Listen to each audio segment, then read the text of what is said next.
Hey Regent, welcome back to the channel. Today, we diving deep into a story that sounds like it is ripped straight from a movie script.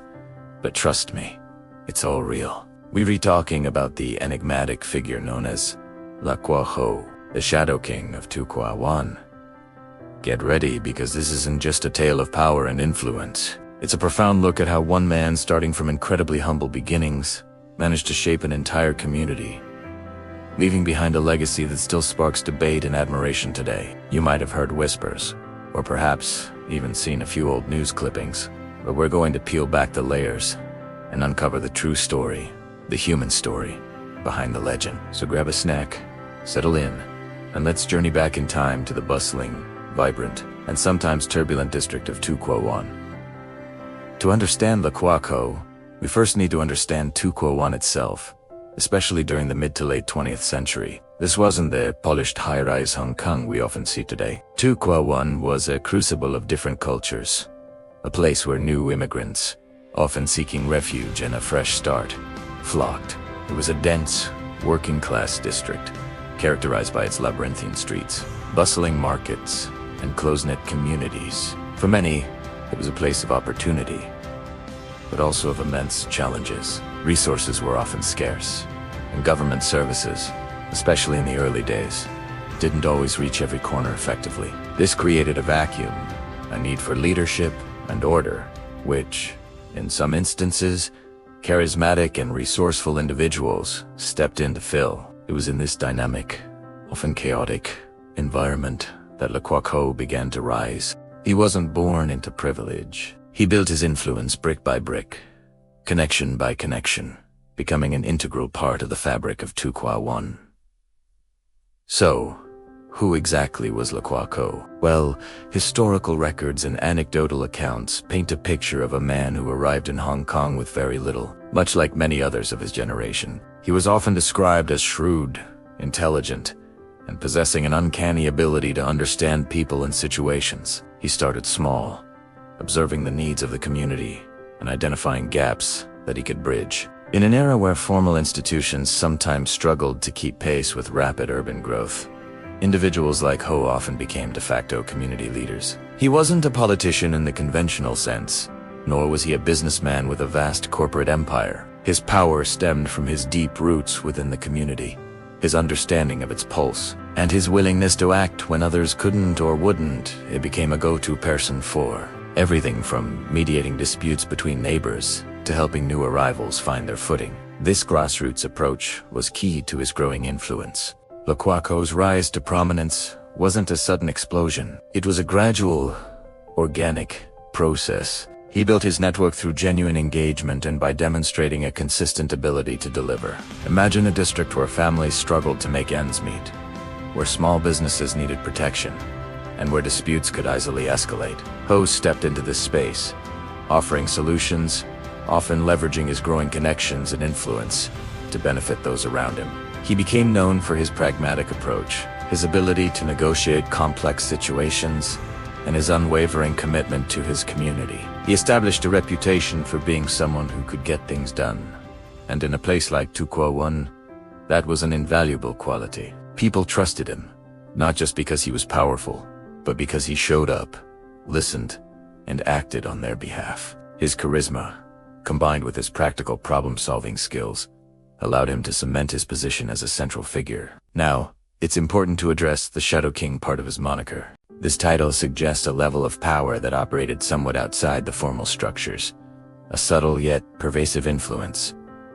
This wasn't about brute force. It was about strategic connections and an intricate web of favors and loyalties. Hoa understood the delicate balance of power in the district. He cultivated relationships with various groups, from local business owners to community elders, and even with some figures on the fringes. He became a sort of unofficial arbiter, maintaining a fragile peace and order in a place that could otherwise be volatile.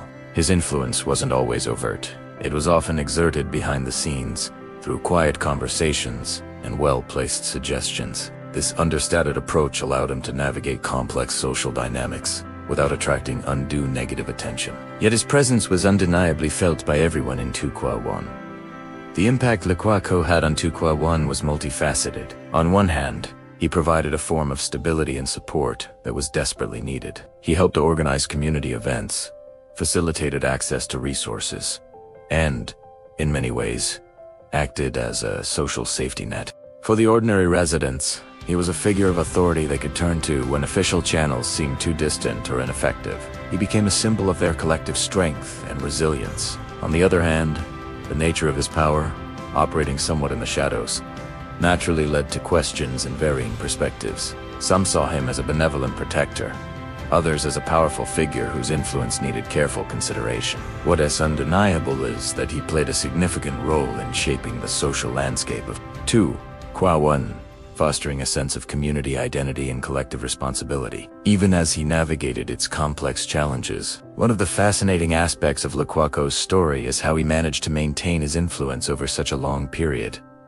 This wasn't a fleeting moment of power. It was sustained leadership built on consistent engagement and a deep understanding of human nature. He adapted as To Chun evolved, as new generations grew up, and as Hong Kong itself transformed. He understood that true power comes not just from control, but from consent and respect. He was a master at building consensus, at making people feel heard and valued. His ability to connect with individuals from all walks of life, from the lowest talker to the most influential merchant, was a testament to his unique personality and his genuine interest in the well-being of the community. He was, in essence, a master strategist of community building. However, no story of such powerful figures is without its complexities.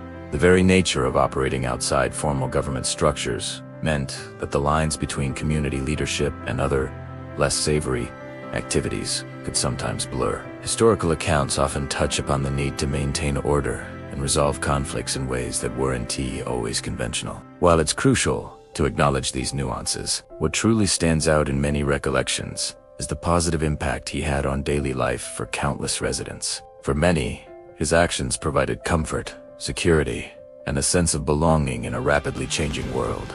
The Shadow King might imply a darker side, but for many in To Chun, he was a beacon of stability and a fierce advocate for their needs. It's a reminder that history is rarely black and white. It's a rich tapestry of perspectives and experiences.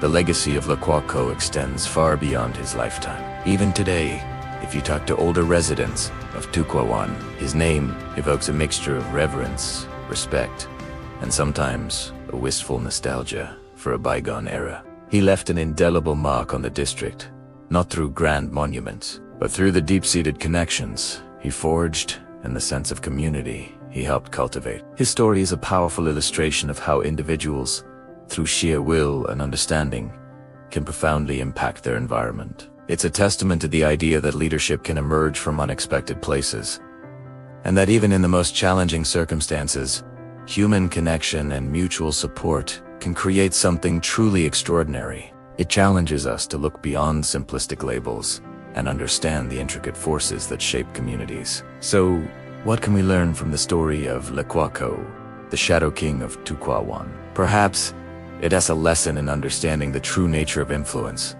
that it is often built on relationships, trust, and a genuine commitment to others. It teaches us about the resilience of communities and how they adapt and find ways to thrive, even when faced with adversity. It's a reminder that history is filled with remarkable individuals whose contributions, though not always formally recognized, played a crucial role in shaping the world we live in. Le Quoc Ho's journey from a humble beginning to becoming a pivotal figure in a bustling Hong Kong district is a compelling narrative of human agency, community spirit, and the enduring power of connection. It's a story that continues to resonate because it speaks to universal themes of belonging, protection, and the quest for a better life. Thank you so much for joining me on this incredible journey into the heart of To Chun and the fascinating life of Le Quoc Ho. His story truly is a powerful testament to the impact one person can have on an entire community. If you found this dive into history as captivating as I did, please give this video a big thumbs up. Don't forget to hit that subscribe button and ring the notification bell so you don't want to miss out on our next deep dive into untold stories. And as always, let me know your thoughts and any other historical figures you'd like us to explore in the comments below. Until next time, stay curious and keep exploring. Have you ever heard of a martial artist so feared that his name alone could clear the streets of Hong Kong's toughest neighborhoods? This is the story of Tam Shang, the man they called the Iron-Fisted Legend. A figure whose life was as spectacular as it was tragic. Born in the tumultuous early 20th century in Guangdong, Tam Shang was no stranger to hardship. From a young age, he was drawn to the world of martial arts, not just as a hobby, but as a means of survival. He immersed himself in Hung Ga, a powerful southern Chinese martial art known for its strong stances and devastating hand techniques. But Tam wasn't content with just learning. He wanted to master it, to push its limits. He spent countless hours honing his skills. His training was brutal. He'd strike sandbags until his knuckles bled and calloused over, condition his forearms by striking them against wooden poles, and practiced his stances until his legs burned with exhaustion. This relentless dedication forged his body into a weapon. His fists, hardened like steel, became legendary, earning him the moniker Iron-Fisted Tam. When Tam Shang arrived in Hong Kong, the city was a powder keg of rival martial arts schools and street gangs, all vying for dominance. It was a world where respect was earned, not with words, but with fists. Tam, with his unparalleled skills and unyielding demeanor, quickly made a name for himself. He wasn't just a fighter. He was an enforcer of an unspoken code of honor. His reputation grew with every challenge he accepted and won.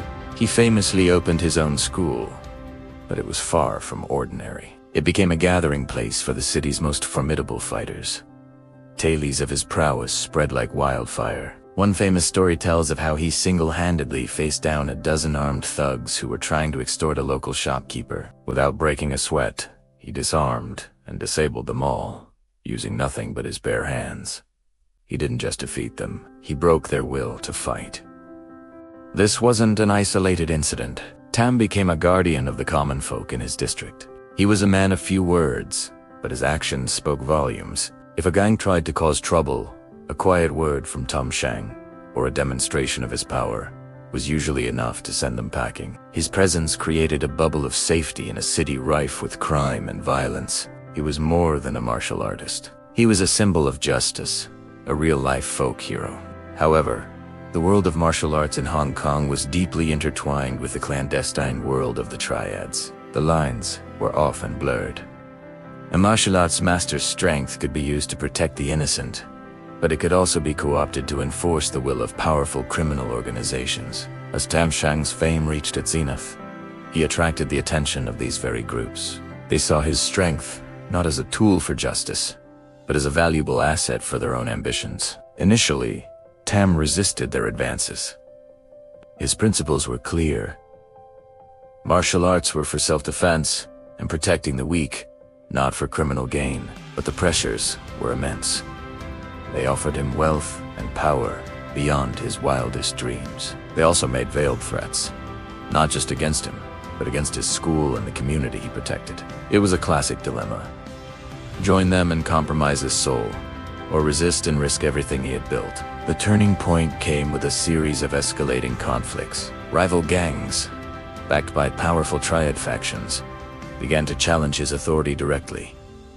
The street duels became more frequent, more violent. Tam found himself caught in a web of intrigue and power struggles that went far beyond simple martial arts rivalry. He was a master of combat, but he was a novice in the world of organized crime politics. It's here that the details get murky, lost to the whispers of history. Some say he made a pact with one devil to fight another, believing he could control the situation. Others believe he was tricked, cornered into a position where he had no choice but to align himself with a triad faction simply to survive, whatever the reason.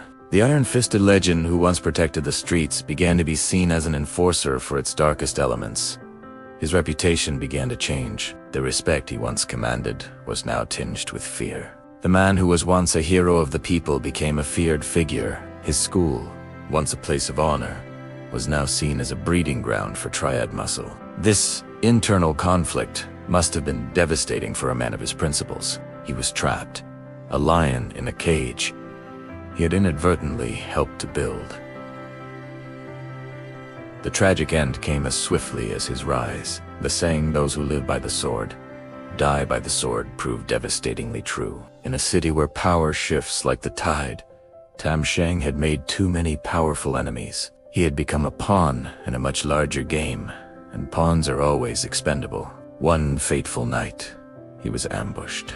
But this wasn't a one-on-one duel of honor. Accounts say he was attacked by a large group, not of martial artists, but of ruthless assassins, armed with blades. Even for the great iron-fisted Tam, the odds were impossible. He fought with the ferocity of a cornered tiger, taking down several of his attackers. But the relentless assault was too much. Tam Shang, the legend of Hong Kong streets, was cut down. His fall sent shockwaves through the martial arts community and the underworld. The man who seemed invincible was gone. His death marked the end of an era, the age of the martial arts folk hero.